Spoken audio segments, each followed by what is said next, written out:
আমি মোহাম্মদ রায়ান ইসলাম। আমার বাবা শহীদ মোহাম্মদ রফিকুল ইসলাম, যিনি কিনা গত 19শে জুলাই 2024-এ নামাজ পড়তে গিয়ে তাকে পুলিশ এবং ছাত্রলীগের কর্মীরা মিলে খুবই জঘন্যভাবে, খুবই নৃশংসভাবে তাকে হত্যা করেন। প্রায় 1 বছর 4 মাস পর এই কবরগুলো শনাক্ত হয়। 1 বছর 4 মাস। আর এর আগ পর্যন্ত তো আমরা শত শত বার মানুষের কাছে গেছি। আর এর সাথে যদি বলা হয় যে আমাদের বিভিন্ন সমন্বয়কদের কথা, বা আমাদের বড় বড় যারা বর্তমানে নেতৃবৃন্দরা আছেন, যারা কিনা বর্তমান মন্ত্রী হয়ে গেছেন, বর্তমান উপদেষ্টা হচ্ছেন, তারা কি করছেন এবং তাদের মেইন মোটিভটা কি ছিল, আমি আজকে পুরো মিডিয়ার সামনে আর কি তাদের কাছে প্রশ্নবিদ্ধ করলাম।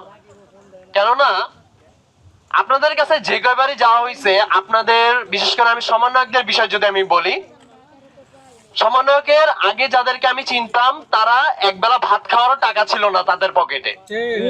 বর্তমানে তারা লাক্সারিয়াস গাড়ি নিয়ে ঘুরে। এবং এক একজন মানুষ এমনও দেখছি যাদেরকে কিনা মানুষ মানে 2 পয়সা দিয়েও দাম দিত না, তারা এখন জাস্ট হাইলাইট হওয়ার কারণে কি হলো, বড় বড় কোম্পানিরা তাদের সাথে যোগাযোগ করে এবং রাত বিরাতে তারা আবার তাদের কাছে গিয়ে টাকা পয়সাও খেয়ে আসে। আবার এখানে সকালবেলা হলে দাঁত মেজে বলে যে আমরা শহীদদের পাশে আছি। নাটক করা বন্ধ করেন। এসব নাটক সবার সামনে চলে না। মার্সিডিজ গাড়ি কিনতে যান, টয়োটা কিনতে যান, এতগুলো টাকা কোত্থেকে পাইছেন? যেখানে কিনা রাস্তার ভিতরে দাঁড়া দাঁড়া আপনারা যেখানে শহীদদের জন্য ইয়া করতে পারেন না, সেখানে কিনা আপনারা মার্সিডিজ গাড়ি কিনতে যাওয়ার সময় পান। আর যখন কোনো শহীদ আপনাদের কাছে যায়, তখন বলেন কি, ভাইয়া পরে আসেন, আমি ব্যস্ত আছি। মেসেজ দিলে বলেন, আমি ভাইয়া আজকে ব্যস্ত আছি, আমি আজকে সময় দিতে পারবো না। শহীদের মা আপনার সাথে দেখা করতে চায়, তাও পারবেন না। শহীদের ভাই দেখা করতে চায়, তাও পারবেন না। কি পারবেন? পকেটে টাকা ঢুকাইতে, এক একটা বান্ডিল বান্ডিল জাস্ট টাকা গুনতে, টাকা গুনার জন্য মানুষ নিতে। নতুন নতুন দল গঠন করছেন, সবকিছু করছেন, সবই বুঝলাম। নতুন দল গঠন করে আপনারা নির্বাচনেও দাঁড়াইছেন। আমি আপনাদের কাছে হয়তোবা কারো মনে এই প্রশ্নটা জাগে নাই যে একটা মানুষ যদি নির্বাচনে দাঁড়াতে চায়, সেই মানুষের পকেটে ন্যূনতম হলেও কয়েকশো কোটি টাকার মালিক থাকতে হয়। কয়েকশো কোটি টাকা না হোক, কিছু টাকা হলেও তার পকেটে থাকতে হয়, না হলেও কোটি টাকার কাছে।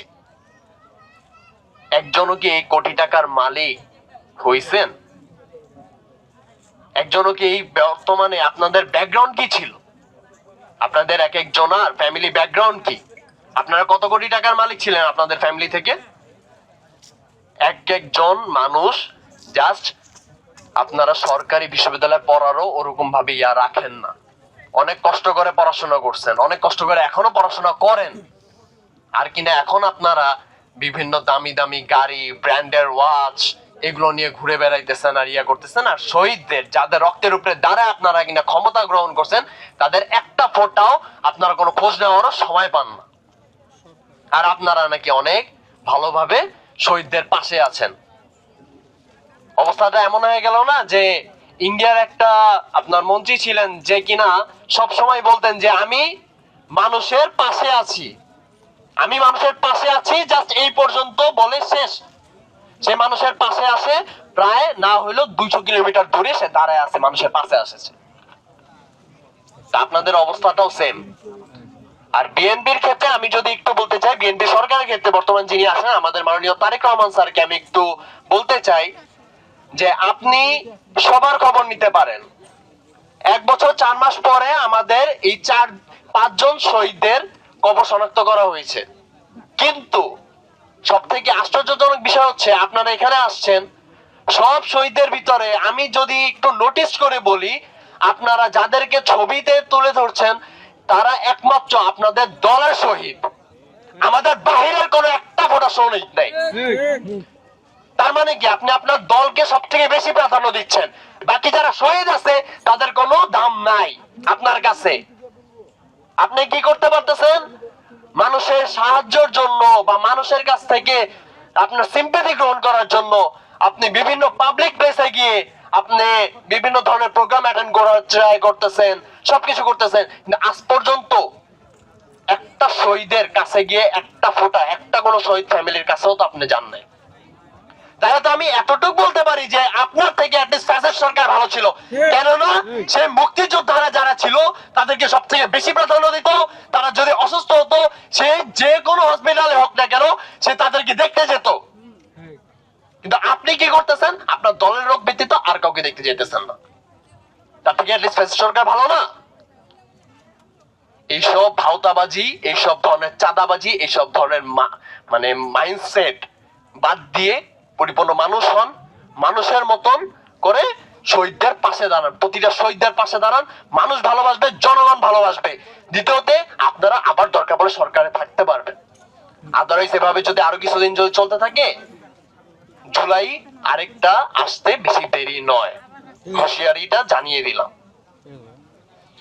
আমি শুধু এতটুকুই বলবো, আপনারা যত দ্রুত পারেন শহীদদের এই যারা আমরা জাস্ট 5 জন মানুষ আমাদের পরিবার পরিজনদের কিন্তু কবর খুঁজে পেয়েছি, আর কিন্তু 8 জন, জাস্ট 8 জন মানুষের আমরা পরিবার পরিজন কবর খুঁজে পেয়েছি, আর কিন্তু কেউ পাই নাই। আমি জাস্ট একটা কথা বলবো যে আপনারা যত দ্রুত সম্ভব, বিশেষ করে আমাদের যিনি বর্তমান যিনি সরকার আছেন, আমি তাকে বিনীতভাবে অনুরোধ করছি, আপনি যেভাবে হোক আমাদের সবার খোঁজ খবর নেন। অ্যাটলিস্ট সবার ফ্যামিলিতে না পারেন, এক একটা জেলায় জেলায় গিয়ে অ্যাটলিস্ট কয়েকটা আয়োজন করেন না, প্রত্যেকটা শহীদ ফ্যামিলি আপনাদের কাছে আসবে। তো আমি আমার বক্তব্য আর দীর্ঘায়িত না করি, আমি শুধু আমাদের যারা শহীদ আছে এবং তাদের যেন বিচারটা হয়, বিশেষ করে আমাদের হাদি ভাইয়েরও যেন বিচারটা হয়। বিচার হবে না কিন্তু তাও যেন বিচারটা হয়, এটাই দাবি। এই দাবি রেখে আমি আমার বক্তব্য এখানেই শেষ করছি। আল্লাহ হাফেজ। আমরা একদমই শেষ